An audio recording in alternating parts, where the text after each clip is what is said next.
Hello students. तो आज हम लोग हमारी सेकंड यूनिट के बारे में डिस्कस करेंगे जो कि होगी ट्रांजिस्टर। ट्रांजिस्टर एक्चुअल में क्या चीज़ है? ये दो वर्ड्स के कॉम्बिनेशन से बना है जो कि है ट्रांसफ़र प्लस रजिस्टर। ओके, तो ट्रांजिस्टर दो टाइप के होते हैं, एक होता है बाइपोलर और एक होता है यूनिपोलर। बाइपोलर का नाम होता है BJT जिसे कि कहा जाता है बाइपोलर जंक्शन ट्रांजिस्टर, और यूनिपोलर जो कि एक डायरेक्शन में मूव करता है जिसके अंदर की करंट जो कि है FET, मतलब only single type of ions की वजह से, जैसे कि मैं अभी समझाऊंगी। BJT के अंदर minority as well as majority दोनों के दोनों चार्ज कैरियर्स मूव करते हैं, दोनों की मूवमेंट टेक प्लेस करती है, इसीलिए इसे कहा जाता है बाइपोलर जंक्शन ट्रांजिस्टर, क्योंकि इसके अंदर both of the charge carriers will move. But unipolar के अंदर बोथ मूव नहीं करते एक टाइम पे, इसीलिए इसे क्या कहा जाता है? Unipolar junction transistor. और यूनिपोलर जंक्शन ट्रांजिस्टर का एग्जांपल है FET, FET, field effect transistor. क्या है FET की full form? Field effect transistor. Now in our second unit we will discuss only the topic about BJT जो कि है bipolar junction transistor. Bipolar junction transistor further दो types के होते हैं, एक होता है NPN और एक होता है PNP। ये NPN और PNP ट्रांजिस्टर बनते कैसे हैं?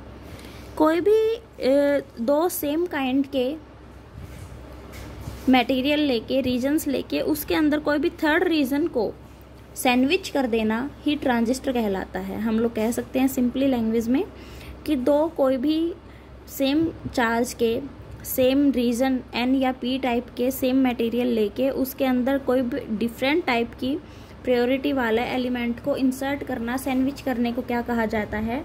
ट्रांजिस्टर। PNP ट्रांजिस्टर कैसे बनता है? जब दो P रीजन्स को ले लिया जाए और उसके अंदर N रीजन को सैंडविच कर दिया जाए। NPN कैसे बनता है? जब दो N रीजन्स को ले लिया जाए और उसके अंदर P रीजन को सैंडविच कर दिया जाए। तो ये हुआ NPN और ये हुआ PNP। दोनों ट्रांजिस्टर्स को हम लोग ऐसे ही रिप्रेजेंट करेंगे जैसे कि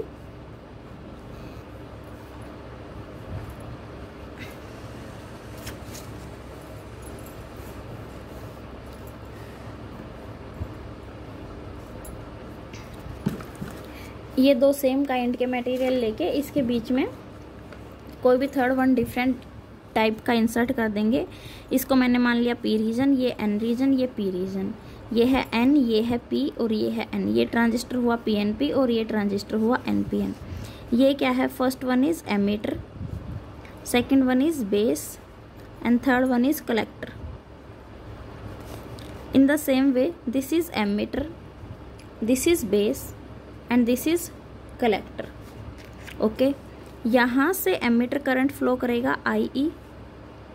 okay, IB amount of base current को मैंने रिप्रेजेंट किया ऐसे IB और IC को रिप्रेजेंट किया मैंने ऐसे IC। ठीक है, this is collector current, this is base current and this is emitter current. In the same way emitter current,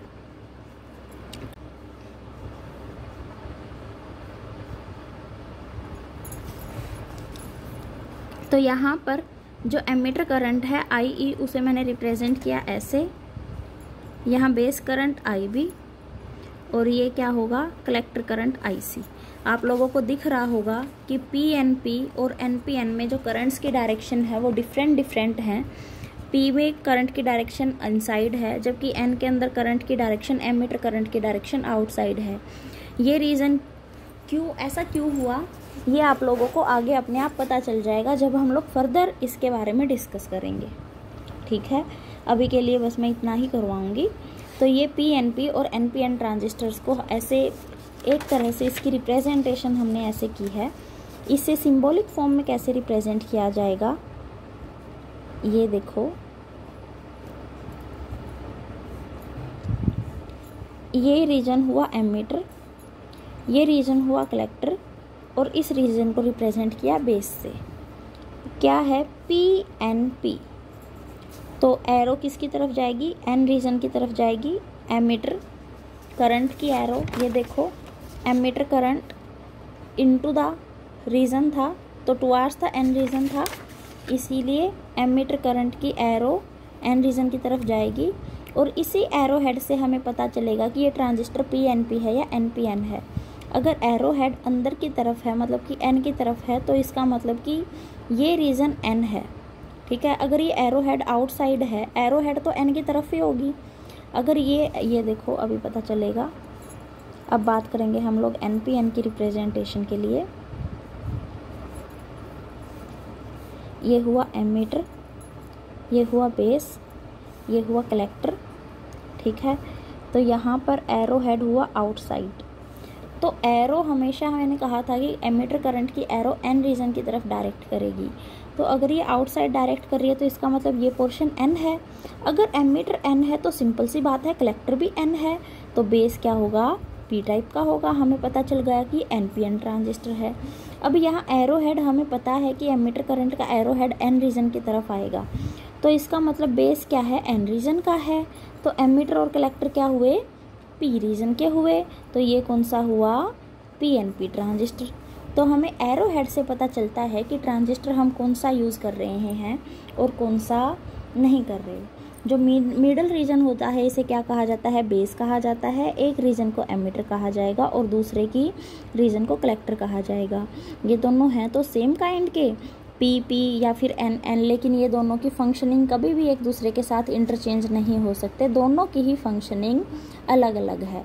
जैसे कि दो जुड़वा बहनें होती हैं या दो जुड़वा भाई होते हैं, उन दोनों की फंक्शनिंग अलग अलग होती है। किसी का दिमाग कहीं चलेगा, किसी का दिमाग कहीं चलेगा। ये नहीं है कि अगर वो सिमिलर हैं तो फिर हम उन दोनों को एक्सचेंज कर सकते हैं, नहीं, उनका कैरेक्टर्स भी अलग होगा, हर एक चीज़ उनकी प्रॉपर्टीज़ भी अलग होगी, सब अलग होगा। इसी तरह से ये दोनों होंगे तो सेम काइंड के, लेकिन इनको कभी भी एक्सचेंज नहीं किया जा सकता। तो एक बार डिस्कस करेंगे हम लोग एमीटर रीजन के बारे में।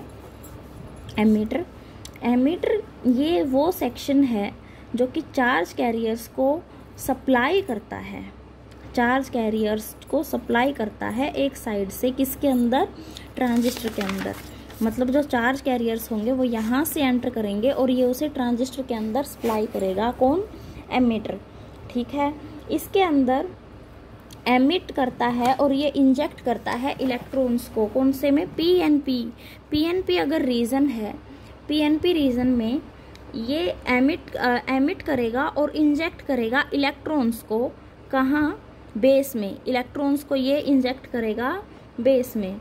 और क्योंकि ये जो एमिटर रीजन होता है ये हमेशा ही एक ट्रांजिस्टर के अंदर फॉरवर्ड बायस्ड होता है, हमेशा क्या होता है, ये फॉरवर्ड बायस्ड होता है। तो इसके अंदर जो चार्ज कैरियर्स करंट फ्लो करता है वो हमेशा ही मेजॉरिटी चार्ज कैरियर्स की वजह से फ्लो करता है, ठीक है।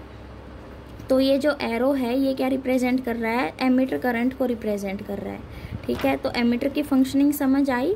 एमीटर हमेशा ही फॉरवर्ड बायस्ड होता है, the first thing. Second thing is कि जो चार्ज कैरियर्स होती हैं ये उन्हें एमिट करेगा फर्दर ट्रांजिस्टर के अंदर, इंजेक्ट करेगा ट्रांजिस्टर के अंदर।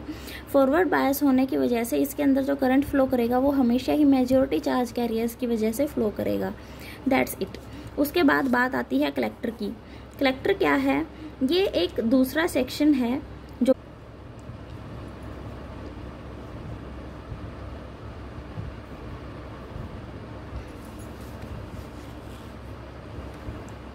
तो बेटा अब बात आती है बेस की। बेस बहुत ही ज़्यादा हाईली डोप्ड रीजन होता है जो कि बहुत थिन रीजन भी होता है और एमीटर और कलेक्टर के बीच में सैंडविच किया जाता है। इसका एरिया बहुत कम होता है, इसीलिए मैंने कहा थिन रीजन होता है, ठीक है। ये कलेक्टर सबसे ज़्यादा हाई रीजन का होता है, इसका एरिया सबसे ज़्यादा होता है। क्यों, क्योंकि इसे एन रीजन में से या मतलब बेस में से चार्ज कैरियर्स को बाहर भी लेके आना होता है और जो हीट होगी ज़्यादा अमाउंट में इसे डिसिपेट भी करनी होती है। तो कलेक्टर रीजन सबसे ज़्यादा होता है और बेस रीजन सबसे कम होता है, ठीक है। लेकिन बेस रीजन हाईली डोप्ड होता है और थिन होगा। अप्रोक्स हम लोग कह सकते हैं कि 10⁻⁻² सेंटीमीटर इसकी विड्थ होती है, किसकी, बेस रीजन की, ठीक है। तो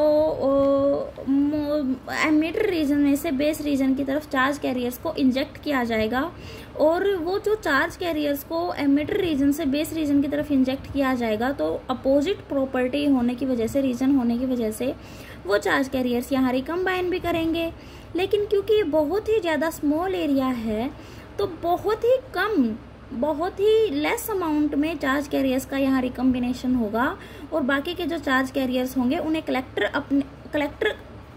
अपनी तरफ ले लेगा।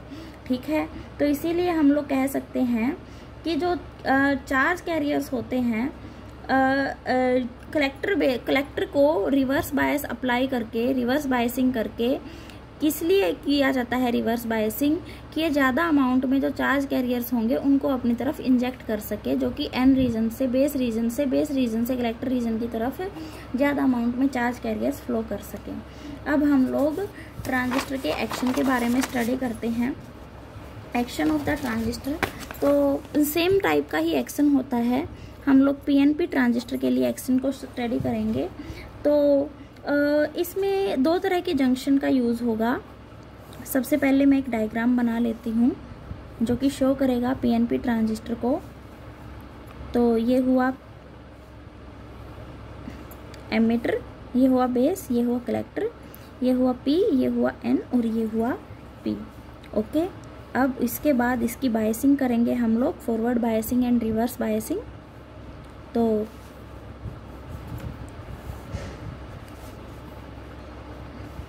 पी रीजन है और एमिटर है, तो फॉरवर्ड बायसिंग अप्लाई करनी है, तो मतलब कि बैटरी का पॉजिटिव टर्मिनल अप्लाई होगा।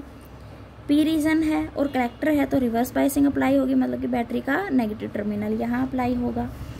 ये नेगेटिव, ये पॉजिटिव और ये पॉजिटिव, ये नेगेटिव। ये क्या होगा, EEB एमिटर बेस वोल्टेज या VEB बोल सकते हैं इसके। ये क्या रिप्रेजेंट कर रहा है, VEB एमिटर बेस वोल्टेज। ये क्या रिप्रेजेंट करेगा, VCB कलेक्टर बेस वोल्टेज जो हम लोग अप्लाई कर रहे हैं। ठीक है, बैटरी को रिप्रेजेंट कर रहा है, ये बैटरी का टर्मिनल को जो हमने अप्लाई की है। अब उसके बाद करंट कैसे फ्लो करेगा, पी रीजन है तो एरो हेड करंट की एमिटर की डायरेक्शन एन रीजन की तरफ होगी। Current will be flow in this direction IE। Also we can say that current positive से फ्लो करता है ना, तो इसीलिए करंट IE ऐसे फ्लो हुआ। अब उसके बाद हम लोग कह सकते हैं कि इसके अंदर मेजॉरिटी चार्ज कैरियर्स होल्स हैं, तो बैटरी का पॉजिटिव टर्मिनल होल्स को रिपेल करेगा एन रीजन की तरफ। यहाँ पर क्या है, इलेक्ट्रॉन्स हैं, majority charge carriers N region में, और क्योंकि ये भी नेगेटिव टर्मिनल के साथ कनेक्ट है तो इलेक्ट्रॉन्स को रिपेल करेगा पी रीजन की तरफ। इसके बाद जो बचेंगे कुछ होल्स वो कहाँ चले जाएंगे, कलेक्टर रीजन में चले जाएंगे आगे करंट के अंदर कंट्रीब्यूट करने के लिए। तो करंट IC को रिप्रेजेंट किया है ऐसे और करंट IB को रिप्रेजेंट किया मैंने इस डायरेक्शन से, है ना। तो अब एक बार इसके बारे में डिस्कस करते हैं। ये तो हुआ इसका डायग्राम। ये जो एमिटर और बेस को फॉरवर्ड बायसिंग किया गया है तो इन दोनों के बीच में जो जंक्शन होगी बेटा इसे बोला जाता है एमिटर बेस जंक्शन, और जो कलेक्टर और बेस के बीच में जंक्शन है इसे बोला जाता है कलेक्टर बेस जंक्शन। ठीक है, ये रीजन हमेशा फॉरवर्ड बायस होता है। कौन, एमिटर बेस जंक्शन हमेशा फॉरवर्ड बायस्ड होती है और कलेक्टर बेस जंक्शन हमेशा रिवर्स बायस्ड होती है। ओके, तो अब उसके बाद पीएनपी ट्रांजिस्टर के लिए हम लोगों ने इस रीजन को फॉरवर्ड किया, इस रीजन को रिवर्स किया। तो फॉरवर्ड किया तो यहाँ से पी टर्मिनल को बैटरी के पॉजिटिव टर्मिनल के साथ जोड़ा गया, क्योंकि ये बैटरी का पॉजिटिव टर्मिनल था और इसके अंदर भी मेजॉरिटी चार्ज कैरियर्स पॉजिटिव ही थे। तो इसने क्या किया, मेजॉरिटी चार्ज कैरियर्स को मतलब कि पॉजिटिव टर्मिनल्स जो पी रीजन के अंदर थे उनको रिपेल करना स्टार्ट कर दिया। अब ये बैटरी के नेगेटिव टर्मिनल से एन रीजन कनेक्ट है जिसके अंदर की मेजॉरिटी चार्ज कैरियर्स इलेक्ट्रॉन्स हैं। तो इसने इलेक्ट्रॉन्स को रिपेल किया किसकी तरफ, एमिटर जंक्शन की, एमिटर बेस जंक्शन की तरफ, और इसने होल्स को रिपेल किया एमिटर बेस जंक्शन की तरफ।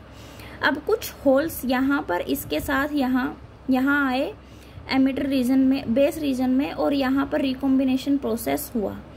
लेकिन क्योंकि ये रीजन बहुत ही ज़्यादा थिन है तो वेरी मच स्मॉल अमाउंट में, approx we can say that 2 to 3% of electron holes यहाँ पर रिकॉम्बाइन हुए, और बाकी के सारे जो होल्स हैं वो आगे चले जाएंगे। कैसे जाएंगे आगे बात करेंगे। कलेक्टर बेस जंक्शन को हम लोगों ने रिवर्स बायसिंग अप्लाई किया रिवर्स बायसिंग में बैटरी का नेगेटिव टर्मिनल हुआ तो यहाँ से जो majority charge carriers holes base के अंदर आए थे और रिकॉम्बिनेशन के बाद जो बच गए उन्हें क्या करेगी, कलेक्टर अपनी तरफ अट्रैक्ट करेगा, कलेक्टर ले लेगा क्योंकि बैटरी का नेगेटिव टर्मिनल है। तो फर्दर ये जो करंट, ये चार्ज कैरियर्स जो ये होल्स होंगे ये करंट देंगे, इनकी वजह से करंट फ्लो करेगा जो कि IC अमाउंट में होगा। तो हम लोग कह सकते हैं कि क्योंकि लाइटली जो करंट जो एक्चुअल में जो टोटल करंट था वो IE था, इनपुट करंट, और एक स्मॉल अमाउंट ऑफ करंट यहाँ पर बेस के अंदर यूज़ हुआ, then we can say that approx 98 to 96% जो करंट है वो कलेक्टर करंट, मतलब कलेक्टर करंट बेस करंट के अप्रोक्स 98 to 96% तक फ्लो करेगा क्योंकि ओनली 2 to 4% ऑफ इलेक्ट्रॉन्स यहाँ पर होल्स यहाँ पर रिकम्बाइन हो जाएंगे इलेक्ट्रॉन्स के साथ, बाकी सारे के सारे कलेक्टर रीजन में मूव करेंगे। तो जो एमीटर करंट होगा वो collector current plus base current के इक्वल होगा। लेकिन हम लोग कह सकते हैं कि जब लार्ज अमाउंट की बात आए या किसी एक्सप्रेशन को सोल्व करने की बात आए, then we can easily neglect the base current in comparison to the collector current and approximately take that emitter current is approximately equals to collector current and after neglecting base current। Okay, तो आगे क्या है बेटा अब, तो ये जो हम लोगों ने वेरिएशन बताई है कि अप्रोक्स 2 to 4% यहाँ पर current IB amount of current flow करेगा। तो जो ये टोटल नंबर ऑफ होल्स यहाँ से आ रहे हैं और जो यहाँ पर आए हैं, तो हम लोग कह सकते हैं कि ये अप्रोक्सीमेटली इसी के इक्वल होते हैं। लेकिन जो इसके अंदर डिफरेंस आया है वो सिर्फ और सिर्फ जो बेस रीजन के अंदर रिकॉम्बिनेशन हुआ है उन नंबर ऑफ इलेक्ट्रॉन होल्स के इक्वल है। तो अप्रोक्सीमेटली जो टोटल नंबर ऑफ इलेक्ट्रॉन्स या होल्स यहाँ से जाएंगे, क्योंकि NPN अगर रीजन होगा तो यहाँ से इलेक्ट्रॉन्स जाएंगे, तो कलेक्टर रीजन के अंदर जो इलेक्ट्रॉन्स और होल्स होंगे वो approximately equals to the emitter region होंगे जो कि वहाँ से आ रहे हैं, इंजेक्टेड किए जा रहे हैं। But 2 to 3% variation due to the recombination process take place in the base. Okay बेटा, तो अब उसके बाद हम लोग अब इसकी प्रोसेसिंग के बारे में, ये तो था हाफ। अब आगे क्या होगा कि यहाँ से जैसे जैसे पॉजिटिव टर्मिनल, पॉजिटिव होल्स जो होंगे इन्हें बैटरी का नेगेटिव टर्मिनल अपनी तरफ अट्रैक्ट करेगा और जैसे ही ये एक होल यहाँ पर आएगा तो नेगेटिव टर्मिनल उसे न्यूट्रलाइज कर देगा। अब यहाँ पर न्यूट्रलाइज होने के बाद एक, क्योंकि ये इलेक्ट्रॉन होल का रिकॉम्बिनेशन टेक प्लेस कर रहा है, यहाँ पर क्या होगा, एक कोवलेंट बॉन्ड यहाँ ब्रेक होगा, एमीटर इलेक्ट्रोड के पास एक कोवलेंट बॉन्ड ब्रेक होगा और जो होल इलेक्ट्रॉन होगा उसे बैटरी का पॉजिटिव टर्मिनल अब्जॉर्व कर लेगा और होल फर्दर मूवमेंट को काज करेगा। होल का प्रोसेस फिर से वही होगा।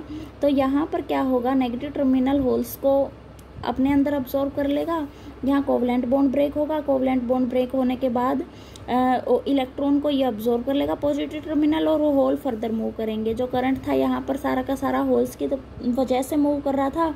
तो इस तरह से बेटा PNP सर्किट के अंदर अमाउंट ऑफ करंट फ्लो करेगा। सिमिलरली इन द सेम वे है यहाँ पर NPN ट्रांजिस्टर की वर्किंग की बात। सो एमिटर ट्रांजिस्टर की वर्किंग भी कुछ इसी तरह से है।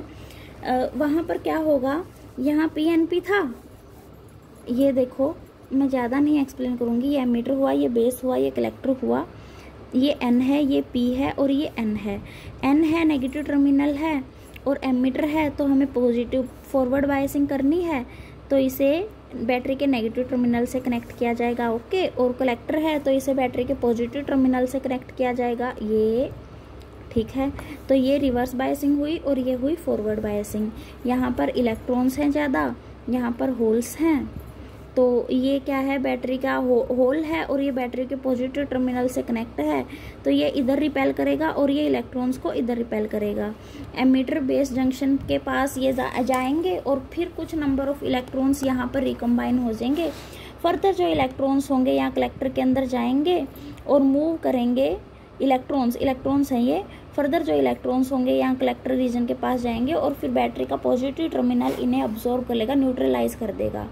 जैसे ही बैटरी का पॉजिटिव टर्मिनल इसे न्यूट्रलाइज करता है तो एमिटर इलेक्ट्रोड के पास एक कोवलेंट बॉन्ड ब्रेक होगा और कोवलेंट बॉन्ड ब्रेक होने की वजह से इलेक्ट्रॉन होल पेयर एमिट होगा। इलेक्ट्रॉन होल पेयर एमिट होते ही बैटरी का नेगेटिव टर्मिनल होल को तो अपने अंदर अब्जॉर्ब कर लेगा, न्यूट्रलाइज कर देगा, जबकि इलेक्ट्रॉन को फर्दर मूवमेंट करेगा। जैसे ही इलेक्ट्रॉन यहाँ जाता है then again it will take place in the following manner and goes to the collector, और कलेक्टर फिर से ये again and again this process is repeating. So इस तरह से एनपीएन ट्रांजिस्टर के अंदर करंट फ्लो करता है और इस तरह से पीएनपी ट्रांजिस्टर के अंदर करंट फ्लो करता है। आई होप कि आप लोगों को समझ आ गया होगा। अगर कोई प्रॉब्लम होगी तो हम लोग क्लास में डिस्कस कर लेंगे। Thank you.